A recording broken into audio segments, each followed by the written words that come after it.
Nagy szeretettel és tisztelettel köszöntök mindenkit a Kertész Levendulás csatorna legújabb videójában.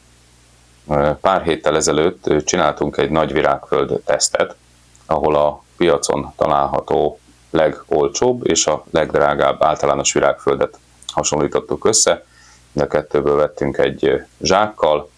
A legolcsóbb virágföld az 1700 forint volt egy 50 literes zsákkal, ugye a legdrágábbak ezek közül 5-8-szoros áron is megfordulnak a kertészeti áruházakba. Abból is vásároltunk egy zsákot, és mind a kettőbe végeztünk magvetést, rozs és árpa mag keveréket ültettünk bele. Az ültetési kísérlet megértéséhez mindenféleképpen tekisd meg az előzmény videót is.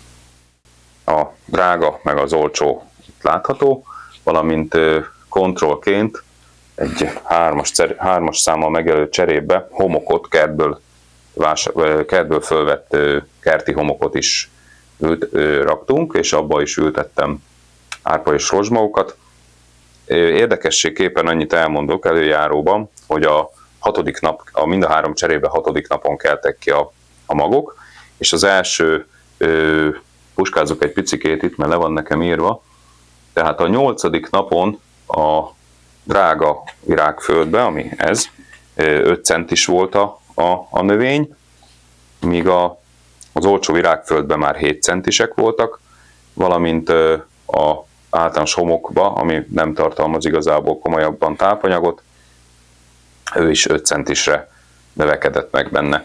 Most látszik már, így a kísérlet végére közeledve, hogy egy jó 3-4 centivel a drágább virágföldbe ültetett magok azok elhagyták az olcsóbbat, tehát megállapítható, hogy a drága virágföld azért szerves anyag tartalmába, ásványanyag tartalmába, nyomelemek tekintetében biztosan, hogy jobb, tehát van különbség a 2 föld között, míg a kerti homok az ugye semmit nagyjából nem tartalmazott, ő benne eléggé silányra sikeredett a növény.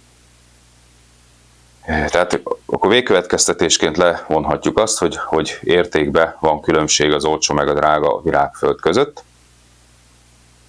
Azonban, hát kertészként, hogyha annyi tanácsot itt megfogalmazhatok, hogy nem biztos, hogy a drága virágföld megvásárlásával annyival nagyobb előnyt jutunk a kertben, mint amennyit ígér, ugyanis előjáróban elmondtam, hogy 6-8-szor drágább az olcsó virágföldnél a drágább virágföld. Nem biztos, hogy ennyit azért egy drága virágföld nyújt, tehát én javaslom, hogy nyugodtan vásároljunk olcsó virágföldeket. Annál is inkább, mert mivel általános virágföldről van itt szó, ezeket nem speciális növényekhez találták ki, csak úgy általánosságban. Tehát nyilván egy citrushoz, egy lúgosabb talajt kedvelő növényhez azt a speciális virágföldet kell megvásárolni, ami ahhoz való, de a többi növényhez attól függ, hogy mi mit akarunk, dísznövényt, virágzó növényt, cserepes cserjét, vagy csak palántát akarunk nevelni, ehhez mind egyszerűbb, hogyha egy olcsó virágföldet vásárolunk meg, és azt a saját igényeink szerint akár érlelt szarvasmarhatrágyával, érlelt komposzttal, vagy esetleg lazítóanyagokkal, perlittel, saját igényeink szerint megformáljuk, és úgy vetjük bele a növényeket. Ez a személyes tanácsom, de hát ezt mindenki döntse el pénztárcájához, meg elképzeléseihez mérten, hogy melyik virágföldet vásárolja meg. Hát igazából a piacon található legolcsóbb és legdrágább virágföld tekintetében biztos azt állapíthatjuk meg, hogy mind a kettő jó, és a drágább virágföldnek nagyobb is a tartalma, tehát mind a kettőre egyébként ugyanaz volt ráírva szerves anyagtartalom tekintetében is, meg nyomelem tekintetében is, meg minden tekintetben ugyanaz volt, direkt úgy választottam ki őket, de mégis azért a drágább az jobb. Végezetül annyit szeretnék még elmondani, hogy ha saját magunk állítunk elő keveréket, virágföldkeveréket, akkor azzal természetesen pénzt is tudunk megspórolni, tehát hogyha otthon komposztálónk van, azt esetleg megkeverjük kerti homokkal, érlelt szarvasmarhatrágyával, akkor fillérekből tudunk előállítani otthon virágföldet, és abba tudunk magvetést, vagy palánta nevelést, vagy ilyenkor tavasszal virágoknak az átültetését elvégezni. Köszönöm szépen a figyelmet!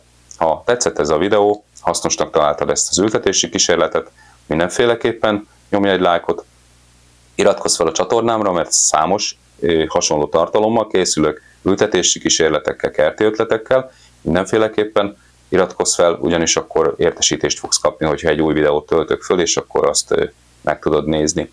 Köszönöm szépen a figyelmet, Kertész Levendul voltam. További szép napot kívánok mindenkinek!